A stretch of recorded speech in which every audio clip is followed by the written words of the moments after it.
How We're many are there already, now? I think we're already at 20. Yes, Oh, we're 21 was the streaming. last thing I saw. I'm assuming that accounts for all of us. Yeah.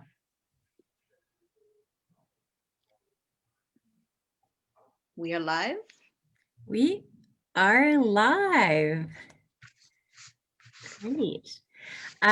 So welcome. Happy Thursday. It's always great to see beautiful sun, beautiful faces. So I'm really happy to be here with two special guests this morning, I guess this afternoon. So we have Carole Chan and Amélie Bryar, two of the founding members of Femmocracy Now.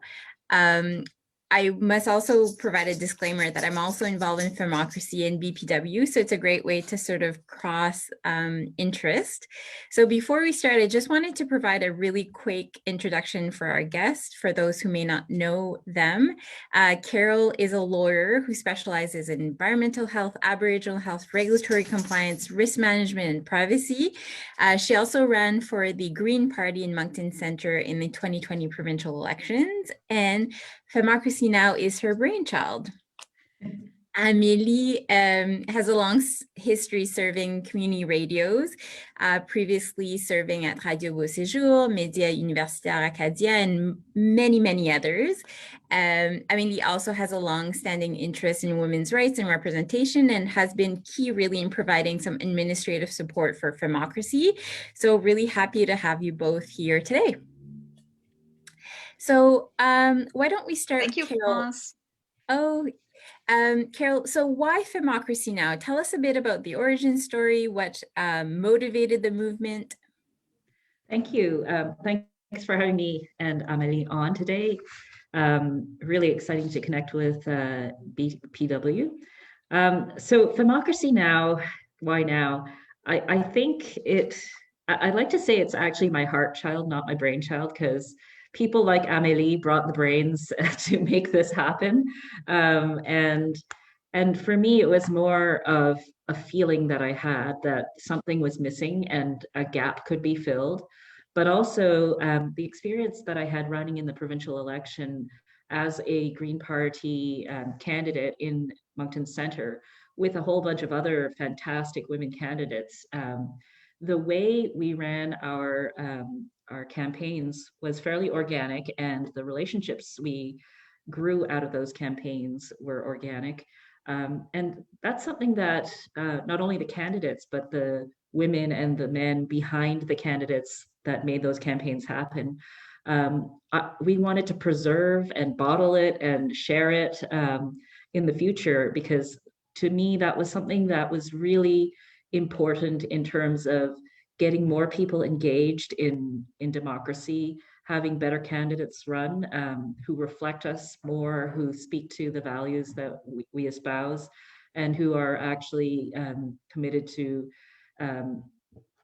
responding to issues that matter to us. And so at first, the idea was, well, how do we keep this? What exactly are we trying to bottle? But also, how do we keep it going? And as you listed off in the introduction, I already had a lot on my plate. So I knew that I wanted whatever it was going to be to be a place of spark joy, to borrow that phrase. I didn't want it to be more work necessarily, even though it does obviously necessitate work to get stuff done. There had to be a component of fun in it. And so I thought, well, oftentimes the analogous situation for the status quo, i.e. the patriarchy, is the golf course. And that's where a lot of business, important decisions, and even grooming for political positions happens. And so I wanted to recreate something of that sort. I'm not a golfer myself. I have played golf once or twice, and it's a nice sport, but it's not where I have any more space or time in my life to dedicate. So I love watching movies, films about women, strong women. And so that was something that seemed like a good place to start. During the campaign, the trailers for Gloria, The Glorias came out, which was a movie about Gloria Steinem. And I had mentioned in my campaign that the first thing I would do once the campaign was over was watch the movie. And lots of people said they also wanted to watch it. So that was the start of Femmocracy. And that's where I met Amélie too, was at our first event. And it's grown from there. And I'll let Amélie take it away after this. That's great. Yeah, it's a great movie for those who haven't checked it out. So Amélie, how did you find yourself into the group? What involvement have you played so far? So before I met with Carole, I was speaking to a friend of mine, Gabrielle, and she had volunteered for the provincial election. She was working with another Green candidate. And she just told me about how she felt she was really getting involved. I had a few other friends also working on the campaign.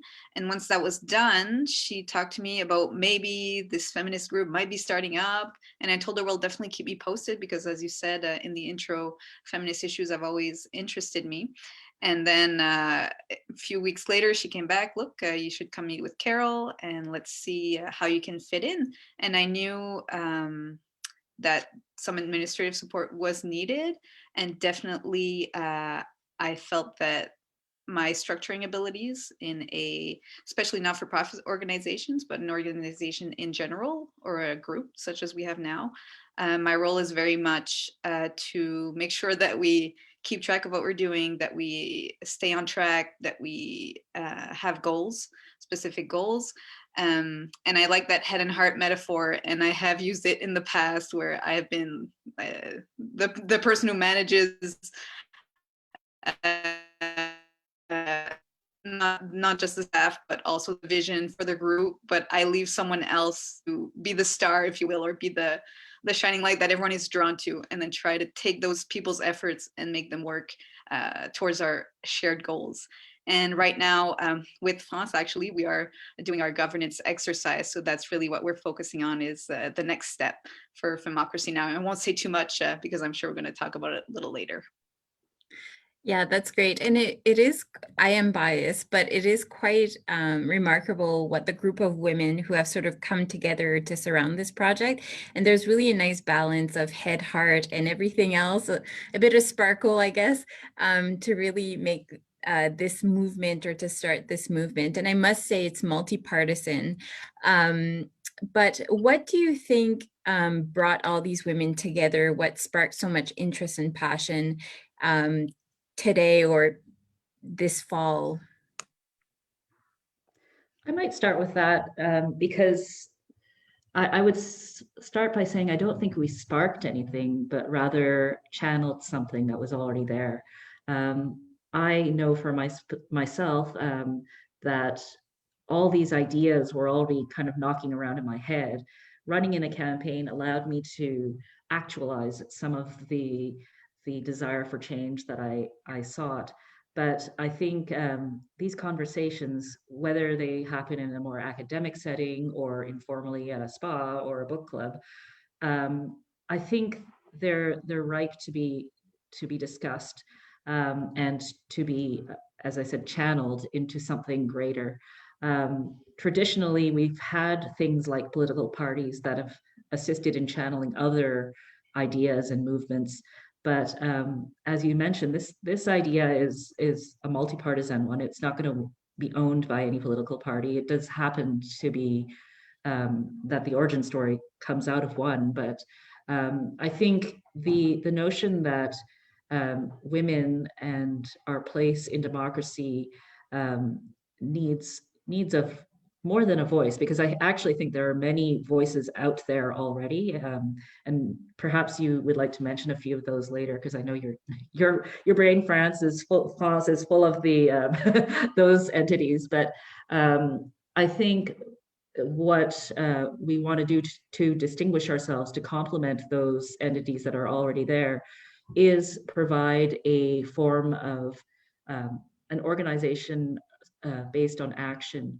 So whether it is creating a campaign camp, as we did in the fall, and enabling people to get informed, a little more than what you would get from a checklist off the internet, because that's a good starting point. But in our experience that we've had across parties in terms of the people who are around the table at Femmocracy, it's more than just thinking that you can do it and understanding what you might need to do, but hearing it a few times. So a little bit like Weight Watchers or any of those, collaborative programs. We're trying to create a space, a safe space for education, but also accountability and support. And that's in process. We certainly don't have a full meal service at this stage, but that's what we're striving for.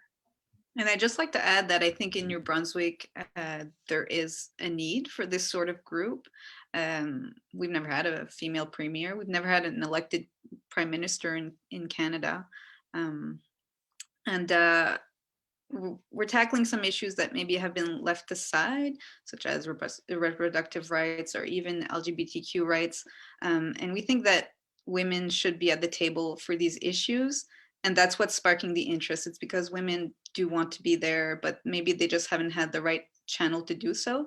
So we're hoping to open one and have others follow suit and open up for them as well. Yeah, thanks, Amélie. And I think, Carole, you said it really well. I think the environment was ripe. It's been right for a long time. There's a lot of discussion around representation in leadership in general, so boards, etc. The Globe and Mail had a really interesting series of articles looking at underrepresentation, not only of women plus, but also visible minority, etc.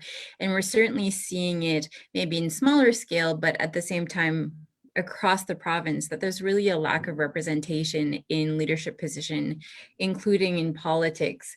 And we know that there are several groups, especially in the non-for-profit sector, that work diligently to advance women's rights or women plus rights and to amplify those voices. But what I'm hearing is that one of the things that Femmocracy is aiming to do is to really sort of provide that opportunity for people to live their democratic right.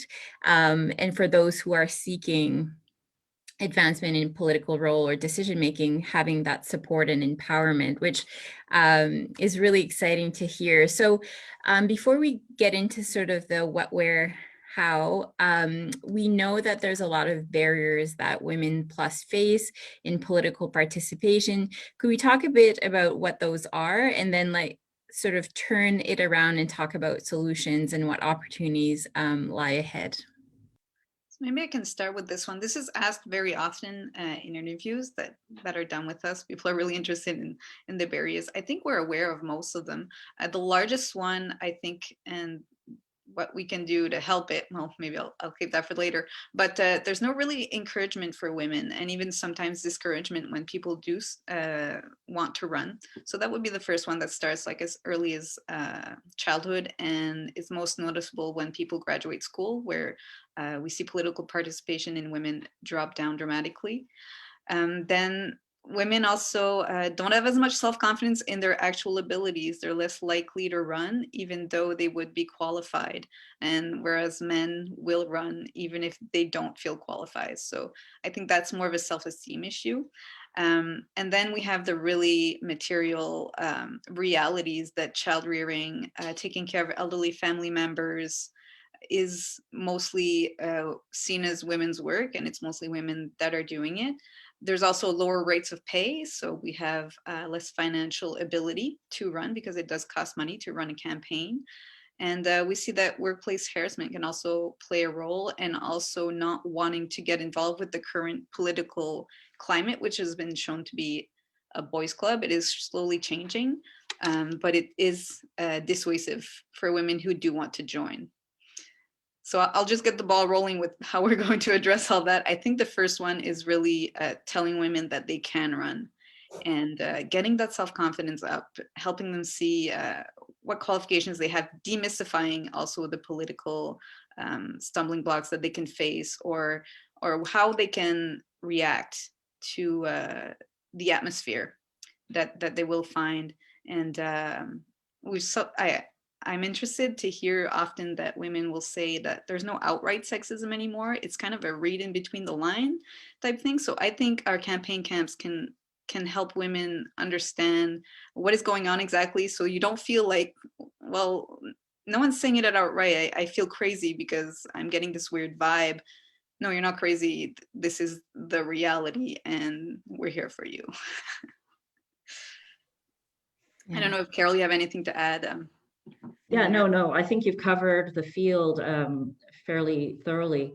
I think the one thing that I would re-emphasize is the notion of representation, which also France touched on and you began with. I think, first of all, women, for the sake of women, is, women are just as diverse as any other group of human being out there. And so we have different priorities, thoughts, and ideas. That being said, the way a lot of women view power, a lot of people, I should say, view power and political power in particular in this instance, is very stereotypically aligned with a stereotypical male. And so I think breaking down the barriers, it does not only involve representation, it involves contemplation about what are these political roles about, in fact. What kind of decisions and political power plays are we expecting of our politicians once they are elected into office? How do we expect our representatives to represent us? And so having that discussion at a level of people who are interested in getting into this arena, or supporting people getting into this arena, I think is really critical. And that's what I do hope to spark a little through the fun that we might have of our movie nights, but also through these kinds of discussions that are a little more to the point. And I think that's an awakening of sorts that we need to be busy with at this time as well. Mm-hmm. Thank you. And I think that's exactly it, having those conversations, broadening, re-examining the traditional roles and how we have traditionally made decisions, or how power manifests itself in the province. So we talked about the golf course. I mean, the thought of not having to learn to golf is really exciting to me, that there is other spaces that we can engage with decision makers, but also having those important conversations and priming the terrain. We've also seen, I think, an evolution or a reimagining of what the elected official, how they engage. So we're certainly seeing it in Moncton through the mayor, or even our member of parliament, like in social media engagement, showing up, talking. Provincial election, we saw it with more grassroots outreach as well. So I think that evolution is starting on how people, so I'd love to hear your thoughts about how you imagine an elected official represent people. What does that look like in 2021 and moving forward? How should that person engage with their constituents? What does true engagement look like? I know that wasn't in the question, but it sort of sparks some thoughts of what does that look like in real time, or what do we want it to imagine it looking like? I can Yes, start. go ahead. Well, I think one of the things we're doing at Femmocracy is just creating a new kind of space. And I think maybe that needs to be done also in all levels of government, even starting with municipal, where maybe it's not necessarily man-woman division, but definitely we have less younger people participating. And maybe it's just not going through the right channels to get to them. Even Facebook now is seen like for older people, where we're not the younglings anymore, and they're moving on to other online platforms such as TikTok, and I'll mention Instagram, but that too is fast becoming obsolete. So I think these in-person meetings are becoming more meaningful because we are moving so much in the digital spaces. And I think it's all going to be mostly through word of mouth. It's going to be really a grassroots start. And the politicians really need to tap into existing organizations. I think that would be the easiest way, that are already bringing people together under different issues. We're not the first feminist group to form in the greater Moncton area, but we are attracting maybe crowds that are from multiple spheres of the feminist agenda, but that are all together here for political reasons, and they have something to say. So maybe make the search a little more precise on the elected officials' part, and tap into those people who have already been brought together by certain issues that they want to discuss anyways. Public forums are great, but like I said, they don't work for everybody. And I guess to go to the part of the question regarding what an elected official in this new form of power might actually look like, to me, I think the ideal politician I would be dealing with is somebody who seeks to empower me, because the demand of a constituent these days, or of a consumer, for instance, in more private sector speak, are enormous. Like we're asking politicians to in some ways grab the moon for us, but I think in terms of most citizens, we're better off if we know that if we're able to do something for ourselves rather than just asking the politician to fix it for us. So that's the first thing, is an educational empowerment piece, and that takes a whole lot of things, like listening, identifying issues, identifying true resources, not just shuttling somebody off to an administrative, box somewhere that may be a vicious circle in itself, and also seeing citizens when they're asking for help or making an outreach as a resource in how to, in private sector speak, gradually improve. What is that? Incremental improvement. Continuous and incremental improvement for the system. See that as part of that improvement rather than an attack on the way we do things. And yes, a lot of this will come out, especially on Facebook, especially on social media, and in an editorial, as an attack. But if you can wiggle out the nugget of it that is the truth of, we need to do this better as a society, then I think you are doing the job of a politician. Now, in terms of specific legislation and representation, I think it is also honoring the framework we've got set up, which is democratic, which is, at some point in time, you need to be a leader and take risks, and knowing that you are being true to yourself and to your constituents, you have to make decisions. So that is a fine balance, I think, in this day and age of constant social media. But I think that is a really important different distinction between, let's say, a media host versus somebody who's actually going to be making those decisions because they've been elected to do so. Yeah, really interesting, because it does speak to that civic engagement, that really we all own a part of that. We all have the power, I guess, to influence, if we understand how to engage and how to leverage the power of the collective, I guess. When we've seen several examples across the province where people's citizens have come together and changed the agenda or blocked a decision. We remember this is years ago, but there's a really interesting piece on the memorandum around child gas, and how it really started with one woman who organized and collectively developed a case against the exploitation of that natural gas. But anyways, it just comes back to how we engage as citizens. What I'm also hearing from the work that you're doing with Femmocracy now is that the women around the table, if you will, or people who attend the movie nights or the events, are really multi-partisan.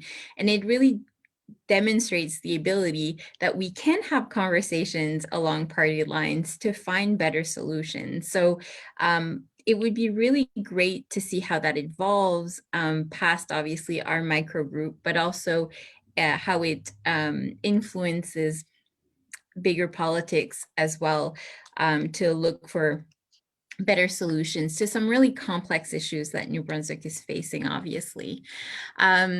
So You started meeting more formally in September. You've hosted several events so far. Could you talk about some of the initiatives that you've done so far and what the results you've observed? Sure. So we started, like she said, with the Glorias. That was the first networking event, and that really showed us that there was interest, and that campaign camp should definitely be moved along. It was an idea that was there from the start, and but that's really where we saw, okay, let's do this. Then there was a second movie night where we mentioned that campaign camp was coming, and then we had some really hard work from our three presenters and another surprise presenter who joined us, just showing the power of attraction with the interest that Femmocracy now is really generating. We had over 40 women sign up.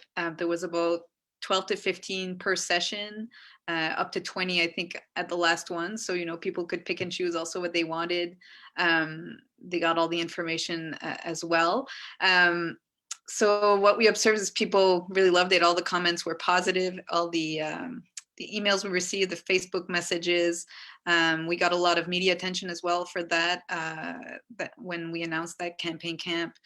So really it was encouraging to see. And it just makes us want to keep going and really try to make our message clear, as concise as possible. And that's what the governance committee is going to do, and really focus our efforts, because we're a really small group, and I'm really amazed at what's been done up until now. And yeah, kudos to everyone, and thanks, Carole, for bringing us together. Thank you. And I think that Amélie has taken us through the specifics, but big picture, we wanted to see if this heart child or brainchild of ours was relevant to the Greater Moncton area. And so we've been taking what I consider to be baby steps. They're really great. It's great programming and good movement, but as all of us are women with day jobs and many other hats on, we want to make sure that the energy we spend on this is worth our while, that we derive joy from it, personal satisfaction and accomplishment, but also that it is relevant to our community. So we're seeing the relevance now, and that's why at this stage, France and Amélie are taking the time and effort to really structure us in a way that can take us into the future in a more concrete way. And I would encourage anyone who seems attracted to this kind of an organization to step up and let us know, because we need everything from fairy godmothers to communications divas who want to be working on something like this. We already have many, actually, but communications is a heavy piece of this. And I also want to underscore, even though we've been having this discussion in English, this is very much a bilingual community of people, and we strive to offer programming and content that is in the two languages, or that and that speaks to the two communities, because we are very Moncton centric in terms of our origin, and I'm speaking to the two people who are the very epitome of our francophone side of things. So. Yeah, exactly. We are fully bilingual. Honestly, our meetings do happen in French and English, which is always a fun opportunity. We should also mention there's groups in other cities that are also organizing. So we talked about how ripe the terrain was. Fredericton has two groups that have emerged, I guess, or developed leading up to the municipal election. Women for 50% have been in place, I think, since 2018. They remain. They're influencing the agenda as well. So definitely there's an opportunity for collaboration and coordination as well. And there probably is other groups that I'm missing. So so definitely there's a lot going on in this space. So looking at the future, what is in store for Femmocracy now? Where are we going? You have an event coming up on Saturday, but if you could share a bit of a tidbit of what we can expect to sort of prime the pump for those who might be interested. Sure, I'm happy to speak to that event in a second, but I guess over the next few months, what we're hoping to do is actually get the groundwork rolling for, I guess I would call the third arm of Femmocracy now. The first arm would have been the movie nights, kind of the more casual and social aspect of Femmocracy. The second was the campaign camp piece, which is very specific to the nuts and bolts of running for office. And this third arm is really about giving a voice to women, and allowing our perspective to be heard. And now that doesn't mean we're starting a whole new media outlet yet. Maybe we will, but we would like to start by actually doing something that is done by other organizations, which is news aggregation, and just giving our gloss on it. So a newsletter type form of media that actually reviews the daily news or the monthly, weekly, depending on our capacity, news in a way that you would be like chatting amongst your friends at the park or at the water cooler. And so we want to bring it down to a level that I shouldn't say down to, but over to a level that engages women in Greater Moncton, and also allows them to see the points of action that they can take in relation to those particular topics that are covered. We're going to examine other possibilities of that media arm as it goes, but that is something that we hope to build into the next, I guess, leading up into the summer months, depending on our capacity. Now, I was going to talk about the event, but I think people have heard a lot from me in the last 5 minutes. So maybe I'll let Amélie talk about Galentine's Day and give you the details on that. So with Galentine's Day, I have to start by saying we have free waffles if you sign up. In time. Yes. So Galentine's Day, I'll just give a quick overview. If you didn't see our Facebook post about it, it was based on a show called Parks and Recreation with starring Amy Poehler. And she, as the star of the show, invented a day called Galentine's Day. It's the day before Valentine's Day, so February 13th. And it's a time to celebrate female friendships. So that's why we called it Galentine's Day. That's why we're holding it on the 13th, the day before Valentine's Day. And the character on Parks and Recreation is Crazy for Waffles. So that's the waffle tie-in that we use kind of as a fun theme background for it. So Galentine's Day, we are taking some not addresses, but lectures from Sally Armstrong, who is a reporter and author. She's giving an overview really during these of women's right in the past 3,000 years. It really does go really far. She shows the roots of patriarchy, appropriation of women, and how it's only been in about the last 50, 60 years that we've made significant changes on the status of women.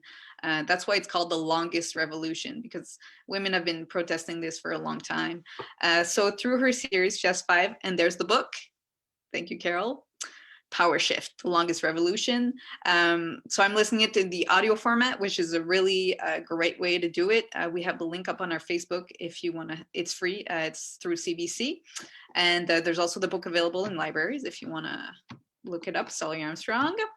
And so this event is going to be used to talk about it. And we're very fortunate to have the mayor, Don Arnold, who's going to be hosting and giving us a small address at the start. So really excited about that. And she's also a huge proponent of the book. We know she was on the Fry Festival board for a long time. So she's read a lot about this. She's very interested in the subject. And she's certainly going to have some interesting insights to give us. So it's happening this Saturday. It's at 2 p.m., I believe. It's brunch time.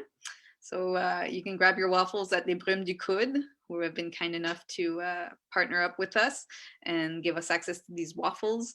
And then you just sit back in front of your computer. We'll send you a Zoom link Just a reminder, you do have to sign up through Eventbrite. All the info is on our Facebook and our Instagram. And so just join the discussion. You can even come. You don't have to contribute if you don't want to, if you just want to listen. We're just there to create a safe space for these ideas to be discussed for every woman plus and others who want to join. You don't have to contribute, but I strongly encourage, we strongly encourage participation. And if you're shy, feel free to send them in. Note to us if you would like it to be mentioned anonymously or not. It's just an opportunity for us to tap into the richness of your ideas, and also for you to validate some of them if you like, because a lot has been written, as both Klaus and Amélie have mentioned, about this topic. But what we really want to dig into is how it relates to our lives here in Moncton and in Southeast New Brunswick as well. What we can do, what are the action items we can take in terms of advancing that revolution along. And Mayor Arnold is certainly someone who's living it, and somebody who is very qualified to be guiding this conversation. But we really would like to encourage this to be a discussion and to have you participate with your ideas and thoughts. And the waffles are while supplies last, so you'll have to sign up, and we'll notify you if you are one of those waffle people. So I had not understood the reference to the waffles, so I now feel educated. There was a lot of excitement during our meetings about the waffles, but clearly that reference completely went above my head. So now I feel a bit more pop culture informed. So yeah, we'll put the link in the video note for the book Power Shift, which is incredible. And maybe we can just sort of provide a bit of snippet, as well as if you want to register. Just coming back to sort of what's next for Femmocracy, I think what's really interesting is, as Amélie had mentioned, we are going through a thought process of what we want to do, how we want to accomplish it. We certainly have really big dreams.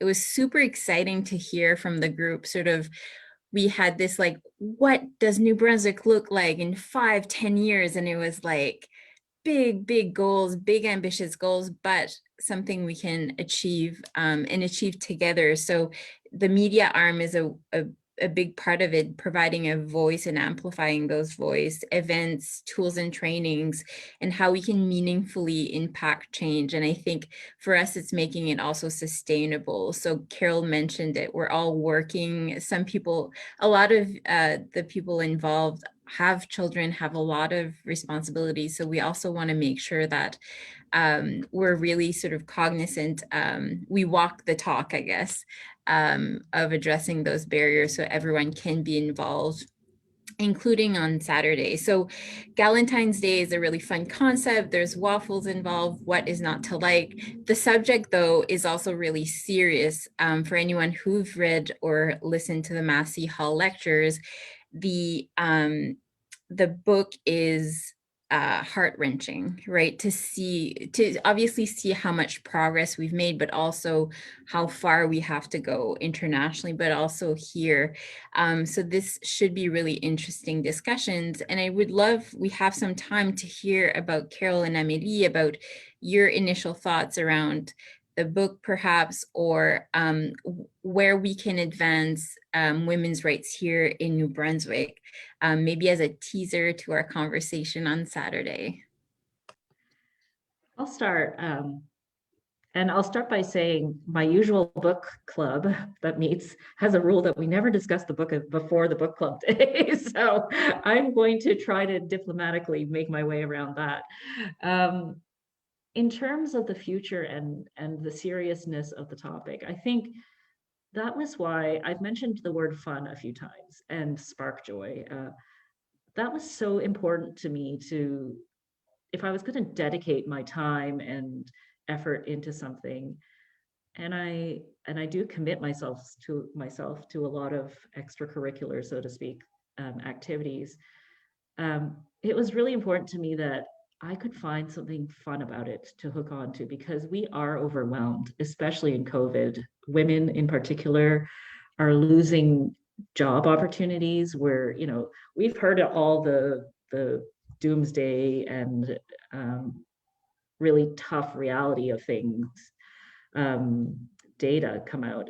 But so if we were going to address these things, I wanted Femmocracy, and I do see it as playing a role in creating not only a safe space but a fun space, like somewhere where we can restore ourselves as well as dig into the deeper issues. And that doesn't mean that we're always going to have a spa day. I would love to have one spa day when we're back in yellow or green, but it does mean that the time we spend together, the time that we commit to this organization, does need to fill us at some level as well.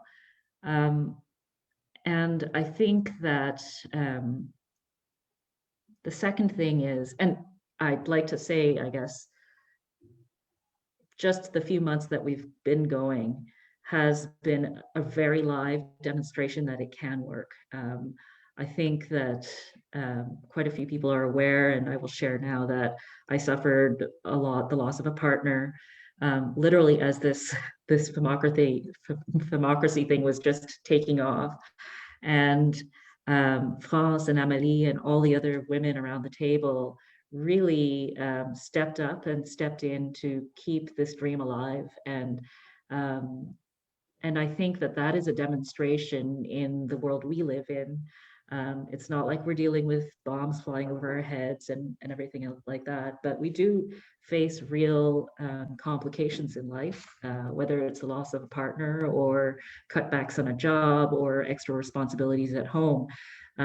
It can be overwhelming, but I think what I saw in the election, what I see in Femmocracy, through the fact that we were able to even put on campaign camp through an immense and intense time of grief, of personal grief for me, is heartening and inspiring to think that I think we can achieve those big dreams that we enunciated the other day.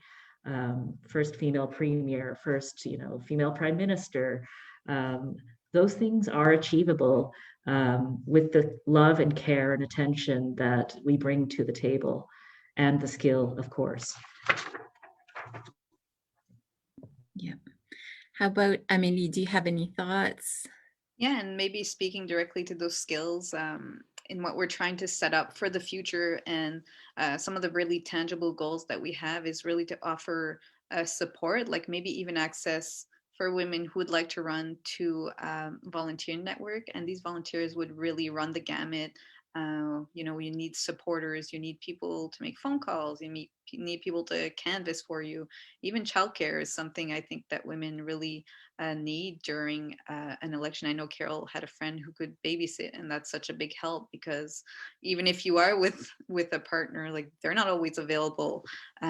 So really these basic blocks that Women Plus and challenges are faced, that Femmocracy just wants to address directly. I think financing is also going to be an important part. We talked about fairy godmothers. Well, some of them might be, invisible money fairy godmothers, and that just want to connect with, make their money, if they have an abundance of money, make that money go towards women in politics. Maybe they don't know where to start. Well, we'll be that reference where we can connect them with people who share their values, and they'll already have a pretty good idea, because we will have defined values. And that's what we're trying to do with our structuring and our governance, is to be really clear about who we are, because we're always, yes, we're sending a message outside, but we're also looking inside at every step, and to make sure that this does reflect what we want to do. It does have that joy in it, but it also has practical applications, and that's that head and heart balance that we are striving for. And if I could just add on to that, I think I would really like to emphasize that what we're trying to do, what I would see as a success, is if we can build the funnel that is necessary to see women achieve leadership positions in politics, because it's not just, I don't think any politician really just wakes up one day and says, okay, yeah, I'll do it. It may happen that way, but in fact, the groundwork is laid in many different ways. And I think what we want to do is help people tease out those elements of the puzzle that would help them accede to political positions. And also to encourage women, whether it's as a volunteer or a voter, to participate in politics. I was struck by the canvassing I was doing for the provincial campaign, and at one point I was visiting an apartment block where there was a woman who explained to me very clearly why it would not be possible for her to go and vote because of the obligations she had between work and childcare. And I think that those are realities that we need to address, not only through actually alleviating those pain points, but also raising the consciousness of how electing women will help address those pain points in the future. So connecting those dots and really building that community of support. Yeah, that's a great point, because we often, first and foremost, we talk about elected officials, but it really is about the whole environment and the network. And when we talk about exercising our democratic rights, for a lot, it's nearly impossible. And I'm reading Stacey Abrams' book around Georgia, and how just the system was, I don't want to say inadvertently, because it probably was intentional in some way, minimizing or preventing some of the demographic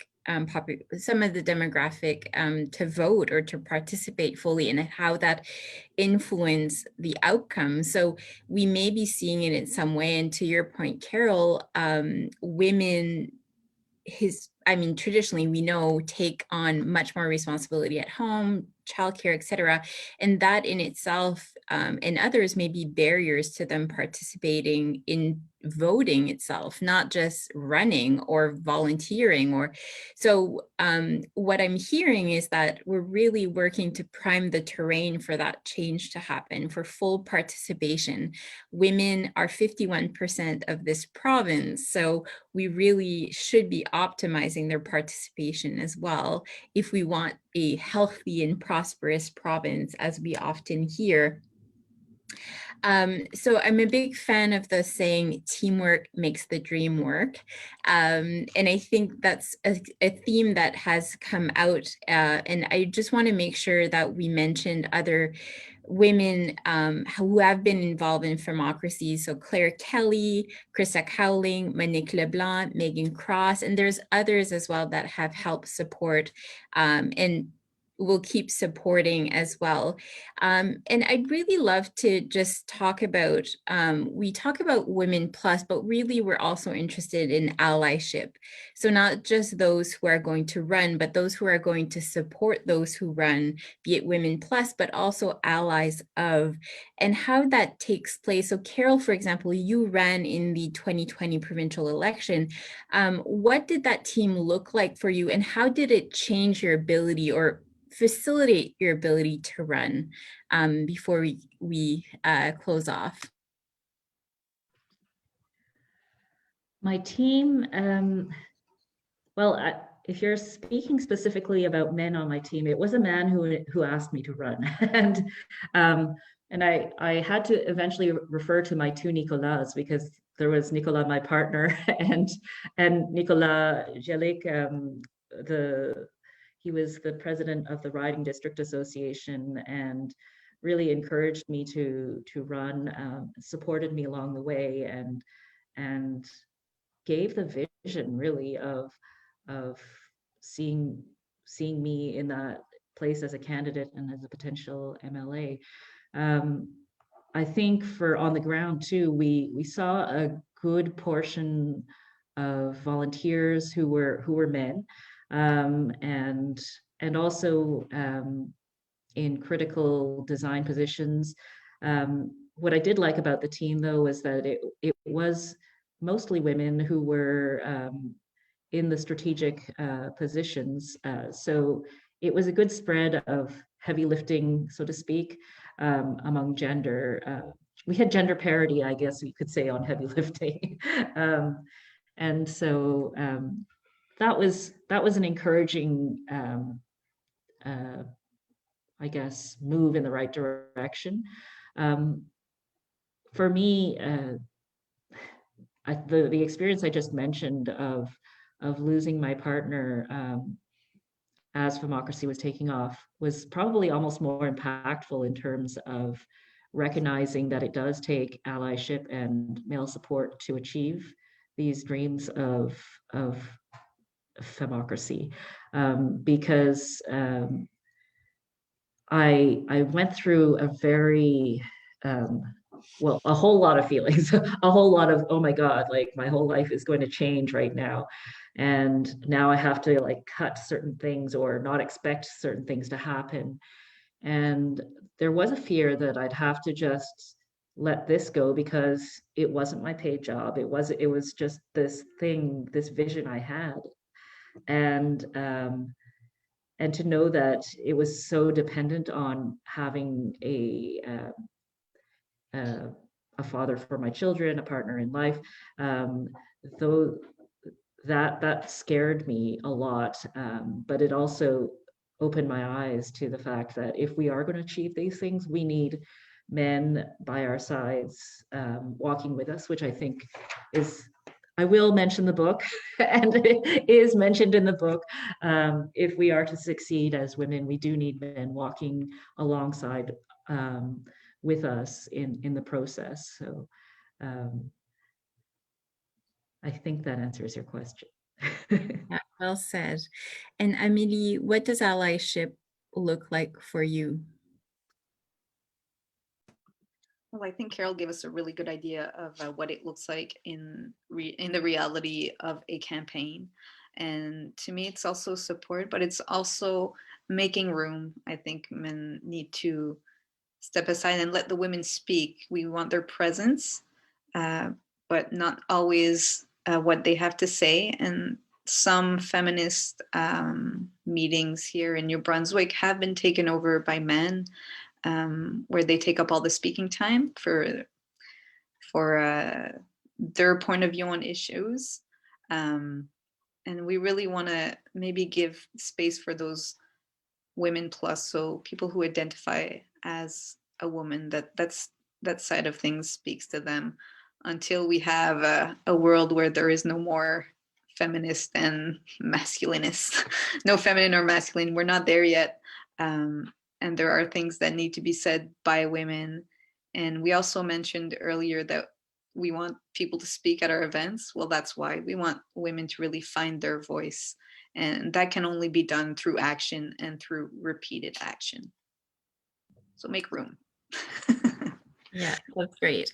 And I hate to burst everyone's bubble, but if you believe in gender equality, you are also a feminist. So wear the title proudly. Great conversation. We went a bit everywhere, and that's really the best type of conversation. Where can we learn more about Femmocracy now, and how could we get involved if we're interested? All of our channels are open. We have a great Facebook page where we put everything about our events. It's Femmocracy Now. You can find it. We have a little logo. It's black and white. It says Femmocracy Now. We have our email, femmocracy@gmail.com. That's FEMMOCRACY@gmail.com.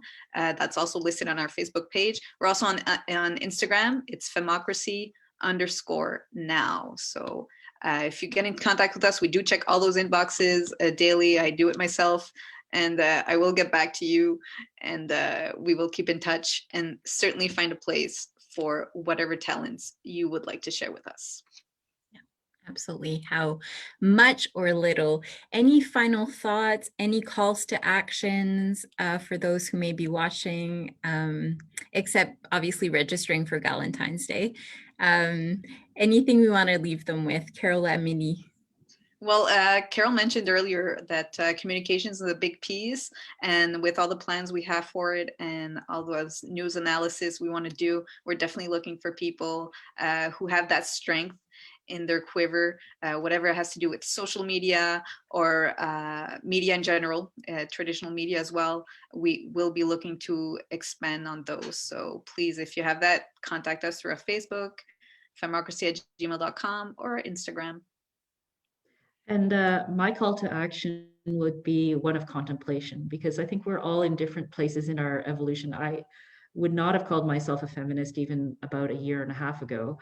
And so I think it's contemplation of to really have a sense of where you are, what's important to you, and then pushing yourself just a little bit outside that comfort zone, whether it's just signing up for our Eventbrite activity, or having a conversation with somebody that you normally wouldn't have.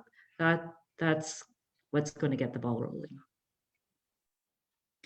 Yeah, well said. I have heard someone say New Brunswick's not ready, but I think it is ready, but change is difficult and there will be resistance, and I think that's natural. So Carole, to your point, I think just starting internally, having that sort of internal, where are my biases, where are the points of resistance or pain points, and how can I show up to support greater representation or to support people in my environment. So I think that's a great way to end the conversation. So as a friendly reminder, Galentines Day, Waffles, Saturday at 2 p.m., Power Shift by Sally Armstrong. If you can't join us, certainly look at the book. It's a really impactful read. It really makes us appreciate sort of the evolution and where we are today. And thank you both for your time today. It was really enjoyable. For those who want to get involved, please do stay tuned, like our page, so that you can also participate and be part of the change. Thank you. Thank you so much, France. Thank you both. Have a great day. Bye-bye. Bye.